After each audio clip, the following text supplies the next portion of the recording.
jaalayaal waxaynu u duulaynaa inaynu dadka walaalaheena ee reer miyiga taageero siino oo kaliya mise duulaankeenna maanta waxa ku hoos jira wax kaleeto waxa ku hoos jira wax aad uga ballaaran ee ka weyn baa ku hoos jira waxaas waxay yihiin horay baan idinku sheegnay dhalinyarada Soomaaliyeed waxaan u diyaarinaynaa siday berri u hogaamin lahaayeen dalkooda iyagoo ku fakaraya maskax caafimaad qabta mid aqoon dheer leh mid Soomaaliya oo buuxda iyagoo ku hogaamin doona duulihii diyaaradda sida qarsoodiga u soo qaaday Soomaaliya meedkii madaxweynihii hore ee dalka Allah u naxariistay marxuum Maxamed Siyaad Barre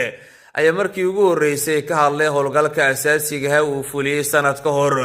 duulihii wuxuu sheegay in safarkiisu ahaa mid qarsoodi ah isla markaana loo diyaariyay si aan u helin warbaahinta iyo dhinacyo kale amniga la xiriira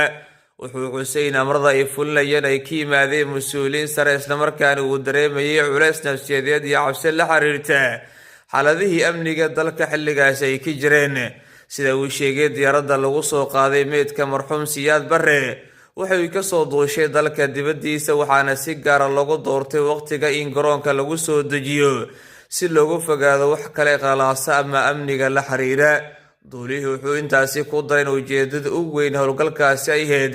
in marxuumka Allah u naxariistay lagu aaso dalkiisa hooyo maadaama muddo dheer uu ku jiray qurbaha geeridiisa kadib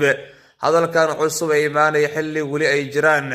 dood iyo xasuuso kala duwan ee bulshada Soomaaliyeed ka qabta xukunkii iyo taariikhda madaxweynaha Maxamed Siyaad Barre